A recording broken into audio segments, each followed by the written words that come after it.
Hey, what's going on? It's Bill Burr, and it's the Monday Morning Podcast for Monday, April 20th. April 20th. How you doing? What's going on? Talking to you from the road. Don't you know? Sorry.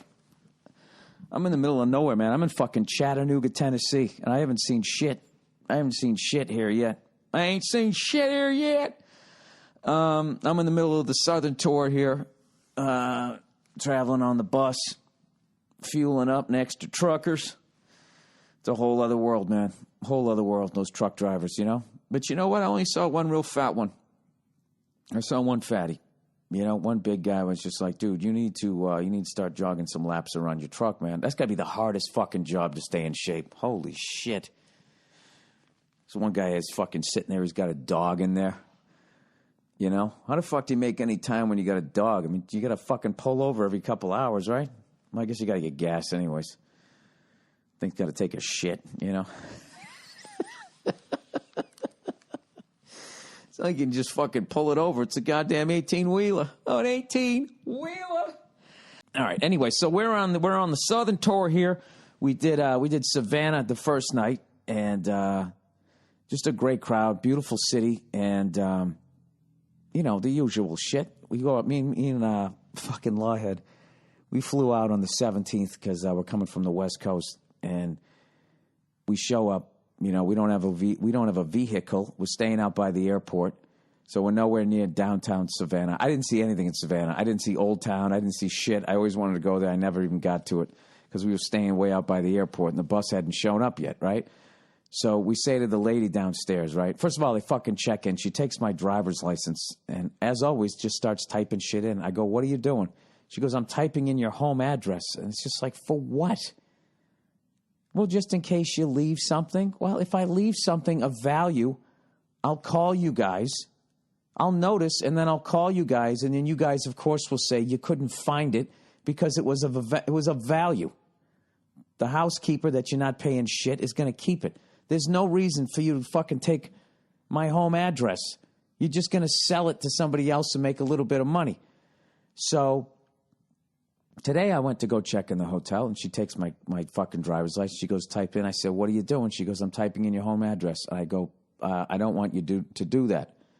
She goes, you don't want me to do that? I said, yes, I don't want you to do that. She goes, okay, how about just a zip code? And I said, no. And she said, okay. So that's what I learned today. It's fucking optional. Fucking assholes. Just fucking take your ID. Just telling these people to just start fucking typing your goddamn address in there. What the fuck are you doing? I'm renting a room. Here's my credit card. Here's my ID saying that's my credit card. Now fuck off and give me a room. You gotta know where I live? Huh? You fucking weirdos. I'm telling you, people, don't do that. Don't do that, because they upload it onto their shit, and then it's just out there. And next thing you know, I don't know what. If you're lucky, you're just getting spammed by a Red Roof Inn, getting shit sent to you directly. If you're really unlucky, I don't know what happens. Somehow they fucking steal your identity. Somebody shows up at your fucking house. Either way, it's rude, and it's completely fucking unnecessary. And I'll tell you right now, this freckled faced cunt is against it, 100%. So, anyways, so we say to the lady downstairs at the hotel, we're like, so you know, we walk in, right? I see Lawhead. Lawhead sees me. We obviously know we're going to start drinking immediately. And I ask, you know, we walk in, is the hotel bar still open? She's like, no, it isn't. It just closed. I'm sorry. You want me to go make you some? You're down south. We're really polite. And I was like, no, that's all right. You don't have to make us some. Is there a bar nearby? And she goes, yeah, there's one on Ham Street. And I'm like, all right. Can you walk there from there? She's like, oh, no, y'all can't walk there from here. You can't walk all. It's too far. You can't. Why? You gonna get attacked by a wildcat or something. And I was just like, all right, well, let me look this fucking thing up. And I looked it up. It was like a fucking barely a mile away. You know? It's like, what do you mean you can't fucking walk? So we fucking walk over there. We literally walk half a mile of the walk was getting out of the goddamn fucking hotel area. And then we just look down the streets. We see lights. We see civilization. You can't walk down. I mean, you could do it, but I mean, I don't know what would happen to you. So we go all the way down. She didn't even talk like that. I just like the southern accent and fucking annoying people from where I'm touring. So we fucking head all the way down there. We end up walking to this bar. There's this little band in there, guy on guitar and a guy playing drums. They're both killing it, singing all this shit from the 90s. It's fucking tremendous. We're fucking drinking, right? The only thing that sucked was they were giving us shots of Jameson in glasses that they had just taken out of the dishwasher. So the glass was between warm and kind of hot. It was gross. It was making me sick to my stomach. But I kept drinking. And I don't know what happened. We just sat there laughing our asses off. We were watching some game. I don't even know what the fuck we were watching. And next thing you know, I looked up and we were the only two people left in the place. And we were too drunk to fucking walk back. We didn't want to.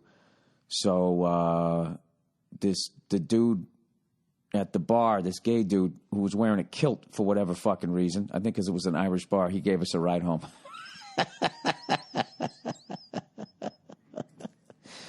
So that's how it started.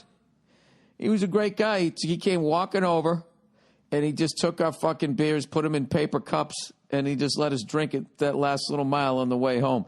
And then I walked in to the hotel, and I said to the lady, you know, hey, can you still order room service? Is there any way we can order some service up to the room, some service room service stuff? She was like, oh, no, kitchen's closed. This kitchen's already closed. I'm sorry, y'all. You want me to go outside and go kill a pheasant for you? I'll cook it up. I'll bread it. I'll deep fry it. Make you some dumplings. And we were like, no, that's cool. And I went over and I bought a bag of fucking potato chips. I went upstairs and laid in bed drunk and ate a bag of chips and fell asleep. That's how the tour started. Remember I told you guys I was going to try to not put on any weight? That's how it started. That's what set the fucking tone, right? Then the next day the goddamn bus pulls up, right? The bus pulls up and we see that thing and it's just, I don't know. We've been doing pretty good though, as far as, you know, I went out and I got some cereal. I got corn checks, right? I got some bananas. That's my breakfast. And then I got some turkey. Did all of this in Walmart. So God knows what level of quality this shit actually is. Oh, my God, dude. You go into a Walmart. Holy shit. You cannot believe the loss of hope in those fucking people's eyes. This fucking lady, when I went up to the deli, I mean, I was just like, hey, how you doing? I'm fucking turning on the charm. Hey, what's going on? How are you? And she's just fucking looking at me. She's like, what do you want? Just like, can I get a pound of that smoked turkey, please? And she's like, is that it? I was like, you come in, you're real high. Hey, how you doing? And somebody just fucking hits you with your attitude and you immediately got to adjust all the way down to them, you know? It's like the way I lost out on the negotiations last week on the rug, you know? And so I go from, hey, how's it going, Dolly? Yeah, I'll have some turkey. She's like, that it? That it? That's what she said, that it? And I was like, can I get 15 slices of cheese? White cheddar, white American, whatever you got. She's like, yep. She fucking goes over and just cuts it up. And, I can't even tell you the way she, handed it to me while just sort of looking off into the distance down the aisles, and it's just, ugh. So now, I'm shaking it off, right? I'm getting some fucking condiments for the sandwich. I got pickles, I got my mustard, and I get down to the booze. I realized I don't have any hard stuff, so I throw in a 6 of fucking Blue Moon, whatever. That's the best they got here. And these fucking assholes have the nerve on a Sunday to not let me buy a 6-pack of beer. The lady took it away from me. I had it on the little conveyor belt, and she's fucking, boop, boop, corn checks, boop, right? Half gallon of 2% milk, boop, everything's going fine. And then she goes, I can't let you have this, and took it away from me and set it on the other side of the register like I was going to lunge after it or something. I can't let you have this. It's before 12:30 on a Sunday. And I was just, it's like, are we fucking adults here? Dude, The way they fucking treat their employees there, how poorly Walmart treats their fucking employees, they're going to have the nerve to not let people drink before noon. They should be letting those people drink on the job. How fucking miserable they treat those damn people. How do I know they treat them miserably? I don't know. I've just heard they have. They won't give me my beer, so now I'm trashing them. That's what I'm doing. I'll tell you, they got some fucking clothes in there, though. They got some decent clothes. You know, if you just adjust your ego down a little bit, they got some decent clothes in Walmart. Like, you could make it work. You know, if you just fucking spend a little more money on your pants. No. You know what you got to, this is what you got to do. If you're going to fucking go cheap on something, you can't do anything near eye level. You can't get away with a cheap shirt. You know what I mean? You just got to buy a real nice shirt. Then the rest of it can look like shit, but you have to be charismatic to keep people looking you in the eye. Because the second you start losing their attention, you know, and they start looking down at the ground like, ah, God, why am I looking at this motherfucker? Why am I talking to him, right? They're going to see your shoes and it's going to be over. And they're going to be like, this motherfucker shops at Walmart. He goes down to Wally World. Shit, we all do. We all go down there to buy fucking an 8-pound box of fucking Wheaties. We all do that shit. But this guy actually goes down there and buys the shirts. And I know what you're saying right now. Bill, why are you making fun of people who can't afford to shop anyplace else other than Walmart? And there's a simple answer to that. They're not in the room with me right now. Okay? They can't do me any harm. And I am unbelievably tough on my podcast. I'll fucking trash anybody. You know what my dream is that people who wear Walmart clothes climb over the walls of gated communities someday and they just start murdering bankers and heads of corporations. Okay? And then in the fight, everybody dies. So then you weed out your mouth-breathing racists, okay? And their spawn.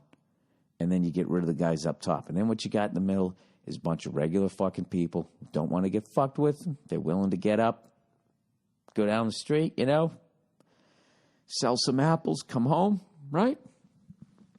That's what I do in my dream world. I have no idea what I'm talking about. How much bullshit did I just throw at you?